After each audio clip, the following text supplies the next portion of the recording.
Sonic the Hedgehog, the game that brought Sega to the mainstream video game market. It was a game that made a tremendous impact in the gaming industry with Sonic's incredible speed and the insane obstacles and loops that showed the full potential of the power of the Sega Genesis, which were the speed of the system power nicknamed blast processing and the playability.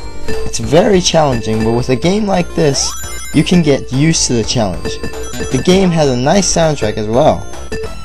It was intended to compete with Nintendo's Super Mario Bros. Franchise. And like many other great games, it released sequels such as Sonic the Hedgehog 2 and 3. The original was re-released several times as well, and all of those re-releases proved to be successful as the original release. Except one.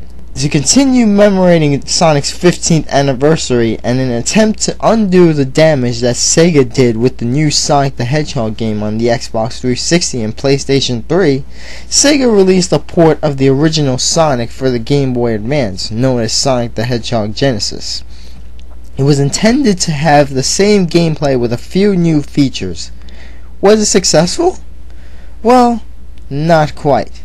Meaning, it sucks!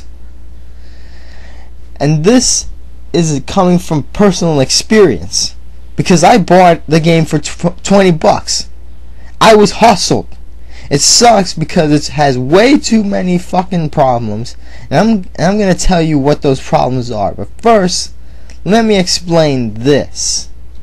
The Game Boy Advance is far more powerful than the Sega Genesis and Super Nintendo combined, meaning that with this game, you would at least expect something close to the original, but no. You get a complete and utter piece of shite instead. What kind of fucking scam is that? I always wanted to play Sonic the Hedgehog on the go. Anyway, let's start playing this awful game. You have the same intro like the Genesis one? Sega! Created by Sonic Team. Here's your intro of Sonic the Hedgehog Genesis. Looks like the exact Genesis version of the intro. But wait! Here's a menu. You have original mode, anniversary mode, and juice box and option. I'll explain what juice box is later. You get that after you beat the game. Now check out your option menu. This is all it is. Just sound effect on and BGM on and off. So couldn't they be more specific with the sound option? Why don't they call it sound option? How about that? Now, there's not much difference between original mode and anniversary mode. In the anniversary mode, it's the same shit. The only difference is that they just added the spin dash, which is a really cool thing. But come on, you gotta. If it's the anniversary mode, you should have at least more differences between it. Either way, the game is still fucked up compared to the original. So anyway, let's begin the game. I'm gonna pick anniversary mode to take the advantage of it. Okay, did you just see how slow that was? Let's look at it again. Wow. That was slow. In the original, it would represent how fast Sonic is, like the title, Green Hill Zone, Act 1! But here, it would be like, Green Hill Zone, Act 1. Come on. That's just fucking ridiculous. That's signifying that Sonic is slow in the game, and guess what? He is, and I'll explain why. Now after you play it for a little while, you notice the controls are a little too responsive. Meaning that Sonic, for one thing, he is slow in this game. He's not as fast as he used to be. But if you let go of the controller, take a look at what he does. He takes fucking forever to stop. And that makes Sonic hard to control in the game, especially in the more sophisticated levels. Like take a look at Labyrinth Zone for example. When the wind takes you away underwater, it takes forever to slow down, and then you get hit by the spike easily. That didn't happen in the original Sonic. You would get close to the spike. You wouldn't continue going on once you hit the spike. No. And remember when I said that in this game, Sonic isn't as fast as he used to be in the original? Well, this next part proves it. Take a look at Sonic using the speed boost in the original version. Yeah, look at him go. That's fucking fast. And now take a look at him in Sonic the Hedgehog Genesis. Hey, what's going on? Where the fuck is the speed? Run, little gay Urkel, run! You're not as fast as you used to. Well, guess what? He's not.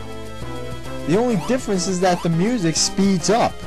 Now that is bullshit! Another thing is the screen of the game. The bottom and half are cropped off, and they gave Sonic a close-up. Now you think that would be beneficial for a Game Boy game. Well, most of them worked, but in this game it doesn't work. Because Sonic is not designed to do that. In Sonic Advance they didn't do that. So why can't they do it with this? Like when you're in the Spring Yard Zone, there are enemies that aerial attack you. And if you can't see above, you're fucked. Look, they almost attacked me. That is bullshit right there. Total bullshit! I mean, if there's spike traps at the bottom and you can't see them, you're fucked if you fall on them by accident. Oh, come on. Way to go, designers. You really fucked up this time. Ah, but the worst is yet to come. Because now I'm about to talk about the most annoying part of the game. The glitches. As you know, all games have glitches. Even the original Sonic had glitches, but this one has too many fucking glitches in the game. A lot of them piss me off, and some of them don't bother me at all.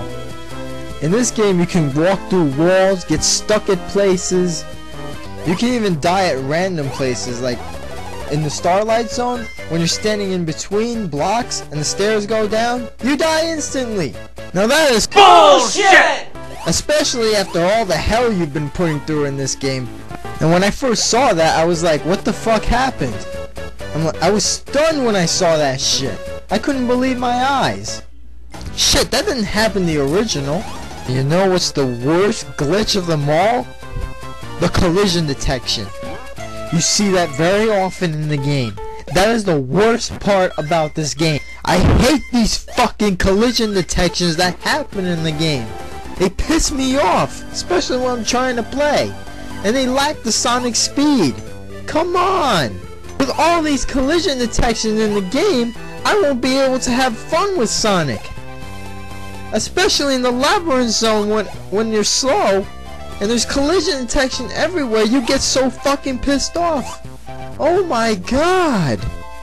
Jesus Christ! Stop with these fucking collision detections! That's why I've tried to beat this game so many fucking times.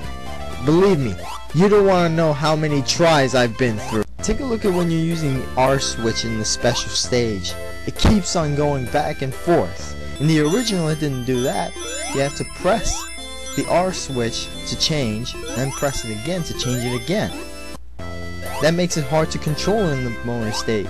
That's bullshit! Hell, when I first tried the game, I lost so many times. Luckily for me, I knew the walkthrough and everything. Earthquake! Sorry, I had to put that. There are some glitches, however, that I do support. Like when you're fighting Dr. Robotnik in the first level, you can jump on him repeatedly, which is something you can do in the original. Interesting, isn't it? I actually like that. You can jump a little higher than usual, but still, they could have done better with this game. Now with all these flaws in the game, how is it possible to play Sonic on the go? I mean, I always wanted to play Sonic the Hedgehog 1 on the go. I mean, that pisses me off because they all did this shit. I mean, if you don't see Super Mario Bros. With so many flaws in the game, you don't see a remake of it with 10,000 glitches and problems walking and shit like that. Come on. Why did Sega do this? For the last time, Maricon, give me my money! Fuck you! Fuck you! And give me the money you owe me!